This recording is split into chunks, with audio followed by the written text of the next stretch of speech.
Yo, so I actually wasn't really gonna make so many more YouTube videos, honestly, because I feel like I've said everything I needed to say about clothing brands already. Like I already gave the first principles of like how to go from 0 to 1 million plus per year for free on my channel. But I actually have been seeing a lot of people get this concept wrong lately. So I just wanted to kind of understand and explain to you guys why it's happening and how you can avoid it. So basically what I've been hearing from a few friends actually who are kind of stuck in that like 200 to 600K a year mark, which is around like 30, like 20, 30K a month or 50K a month around there. And they're kind of concerned at why they aren't scaling faster and how they can speed up the process. And they're at like 30 to 50K a month. Mind you, they're only 1 year and 1.5 years into the business, doing like 20 to 30K a month, 50K a month. So, I mean, out of context, by any measure of the word success, that's pretty successful, I would say, like compared to the average person. But there's frustration about why they can't scale. And I'm pretty sure a lot of you probably feel the same way. But in order to understand why they can't scale and what it takes to get to the next level, you kind of have to understand how scaling works. So I don't know the title of this video. Maybe it'll be something like that's so trite, like how to scale your clothing brand. But this is a first principles discussion of what it actually means to scale, and honestly, not just a clothing brand, but like any business in general. And you have to think about a business in terms. So if we define scale as getting more revenue, then you can divide revenue up into two constituent parts: new customer revenue and returning customer revenue. So every day you post on Instagram, you run ads, you get new customer revenue because it's new customers that are seeing you. Maybe they don't buy today, but they buy in 30 days or 60 days or whatever, but there's new customers in the funnel purchasing every day as long as you're giving them product to purchase and a reason to purchase, or you're just showing them either ads, posting on social media, story, email, SMS, etc. So those are new customers coming in. And on the flip side, there's returning customers in which they're already customers in the past and they will continue to be customers in the future if you give them a reason to, but you don't have to acquire them again. You simply have to just make new products or just send emails and SMS and just exist and give them good products. They will come back. So when you first start a brand, when you have zero revenue and zero followers, zero customer lists, it's all new customers, right? Like you're not getting any return customers, because you don't have any customers to begin with. So, you're just getting new customers. And then you get new customers, new customers, new customers. The first month you get like 100 new customers. Second month, you get another 100. But guess what? You have 10 people from the first batch of 100. They come back for the second month. I'm not going to keep explaining the concept. So I'll keep this more of an intermediate video, but so on and so on and so on. More people from the cohorts of the initial batches of customers are coming back to purchase, and they're all returning customers. So let's say by the end of year one, even if you keep acquiring 100 customers a month, you're probably going to have at least 30, 40, 50, or 100 people returning as well. So at the beginning, it was 100% new, 0% returning. And if you're not really scaling ad spend so heavily, so you are only still getting 100 new customers a month, then you might even have a 50-50 split by month 13, in which you get 100 new customers and 100 returning customers. So now that we kind of defined what the definition of scale is and the definition of revenue and how it's split into new customers and returning customers, now we can ask the question, how do we make all of those numbers go up? And the answer is you get more impressions. And how do you do that? You either go viral or you run ads. I prefer to kind of explain and teach or consult, and I always say just run the ads, focus on ads, because 95% of the biggest businesses in the world were built on ads. Represent, Gymshark, you name it. It's influencers or ads, and both of those are paid versions of traffic. It's not relying on the algorithm gods of TikTok and Reels. It is specifically, you either pay a celebrity or an influencer or whatever to get eyeballs, or you pay Meta, Google, and TikTok to get eyeballs. So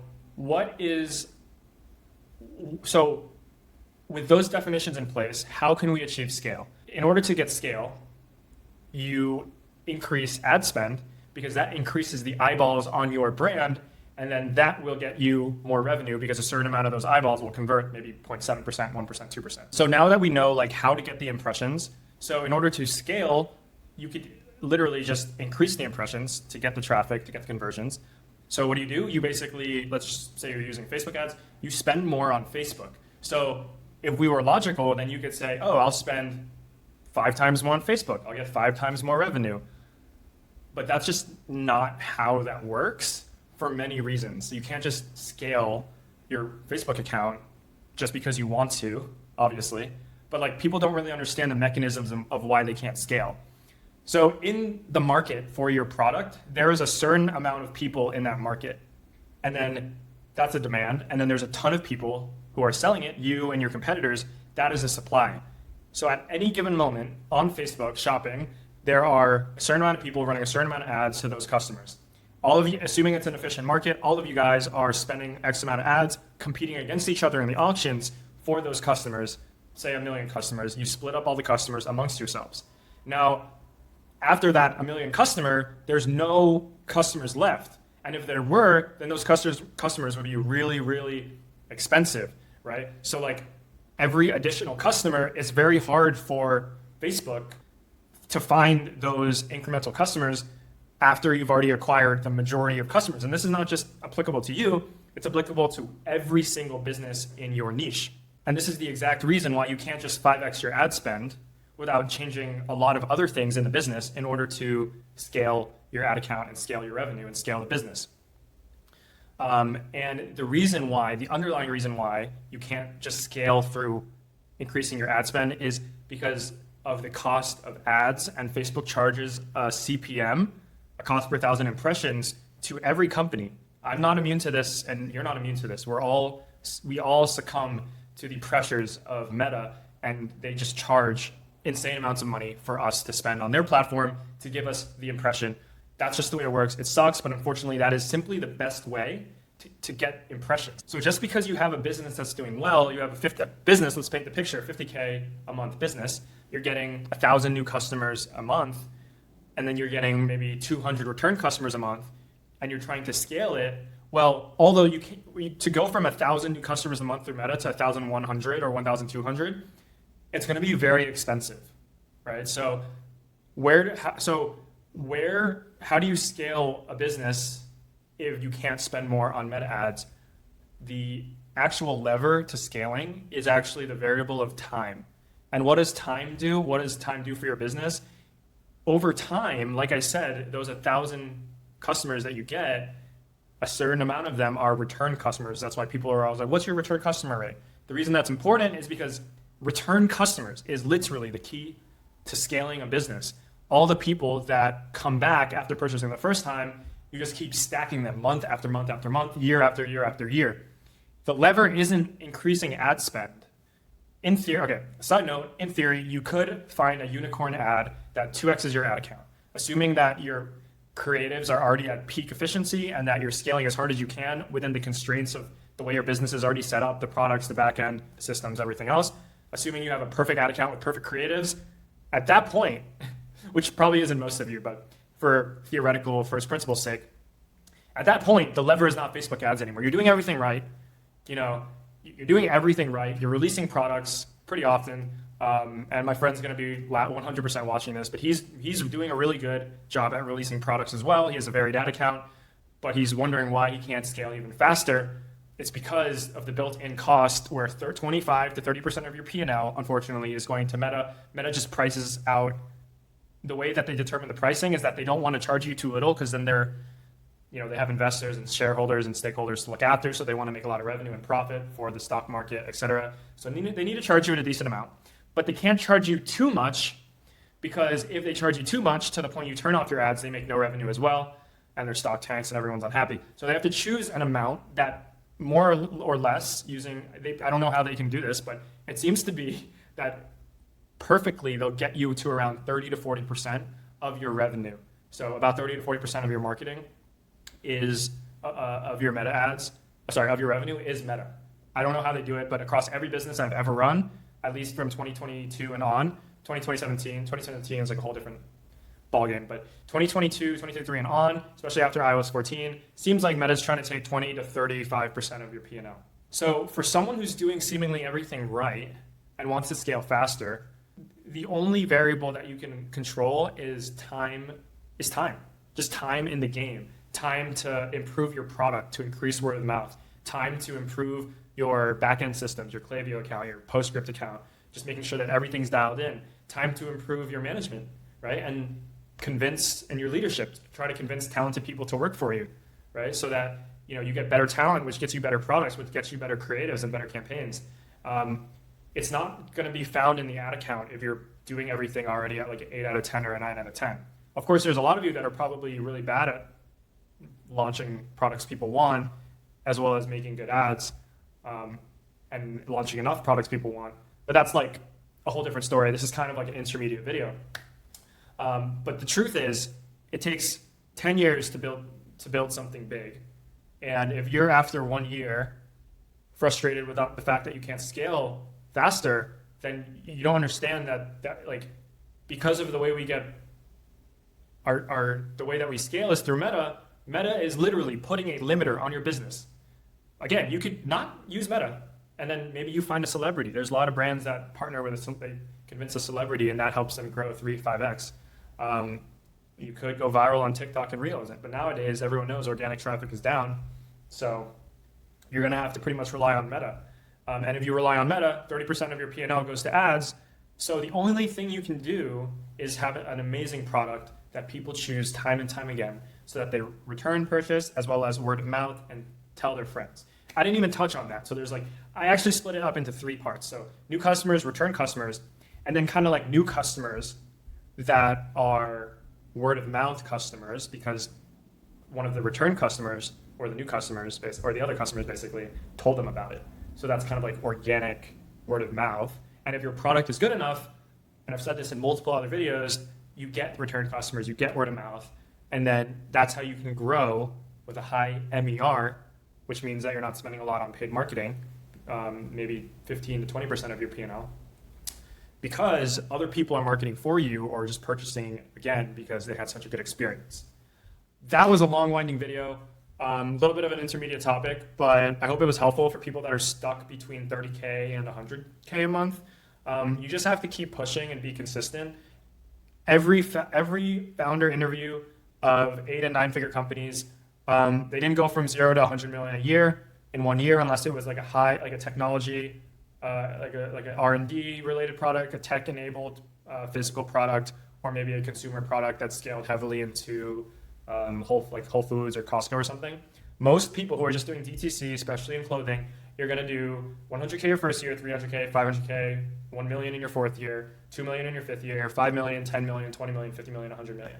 I was listening to an interview and one of the guys said that like all of like the money that he made, the gap in the income he made between years like 20 and 21, or like the years 21 and 22, he went from making like 100 million to 200 million between like the year 21 of the company and year 22 of the company.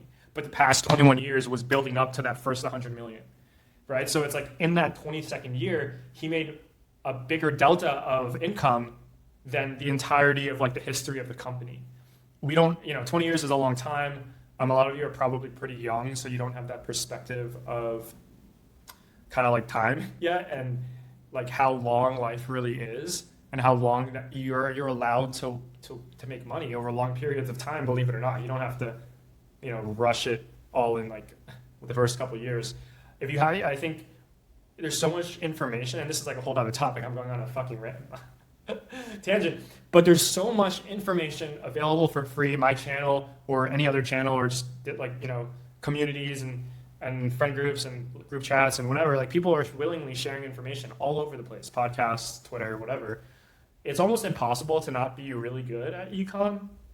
Like all the information is there because a lot of people are selling services, so they kind of give value for free, or maybe good Samaritans like me who just kind of make these videos for no reason, just because I feel like a message needs to be shared in the world. But yeah, I feel like being good at ecom it's not like a moat, like it's not a competitive advantage as it was in 2017, 2018, 2019, maybe even like 2020 up to 2022, maybe. Like the moat is how patient can you be, how consistent can you be, and can you not crash out, in the first 5 years, or can you not buy a Hellcat in the first 5 years of business? Because only like I know that like everyone that's an 8-figure entrepreneur knows that you're going to need every ounce of capital if you're blitz scaling up to 8 figures. Like you're going to need every ounce, and there's no money that you can take out. Like take out a little bit for rent, a little bit for food, a little bit for your girlfriend or boyfriend or whatever it is, and then all the rest of the money goes right back into business. You need a long-term approach, 3 to 5 years minimum. 3 years sounds like a long time, but that's like minimum. I don't even consider 3 years to be a long time. I consider a long time to be maybe like 7 years. 5 years is like just the beginning, because especially if you're very green as an entrepreneur, if you've never been an entrepreneur before and you're working on your first business is probably not going to be your biggest one. This is my 5th or 6th or 7th business, or 8th by this point, so I kind of already have been running the race for a while, but most of you just pulled up to the starting line like last year. So I kind of know how long it takes to be great, and like you have to stack your skills, right? Like again, for most of you are just learning how to make products and identify markets and trends, how to make a website, how to do all this like other e-com shit that I learned how to do 5 years, 6 years ago, right? Like I'm like an 8 or 9 out of 10 at every e-com skill, but personally what I'm working on now is like management and leadership and like those kind of things to get to the next level, because like what I realized, and I have a buddy that I talk to, and his mantra is like, he believes that all business problems can be solved. It's like always a people, I forgot what he says, but it's like a people, like business is like a people business, or I don't know the thing, but it's basically focus on people. That's kind of what I'm focusing on. We're kind of scaling up our design team over here in my brands. We just hired a few full-time people, getting an office, like another office in LA. So that's what's been going on with me. I'm going to try to make more of these. I just was traveling and some other stuff, but now I think I can talk about, I have some good ideas for like topics for like in the future, and not just strictly like clothing, this is how you get, these kind of things. You can, my content is evergreen. It doesn't go out of date. It's not like, some TikTok trend kind of tutorial or something. So I'm going to think about more of these videos, but yeah, I hope that was informational. Last 7 minutes was a complete rant about, I don't even know what. Long-term thinking. If you think long-term, that is your moat and competitive advantage. So don't make short-term decisions. Every decision, question it and ask, is this the decision I would make if I wanted to have a 100-year legacy brand? All right, almost 20 minutes. Peace.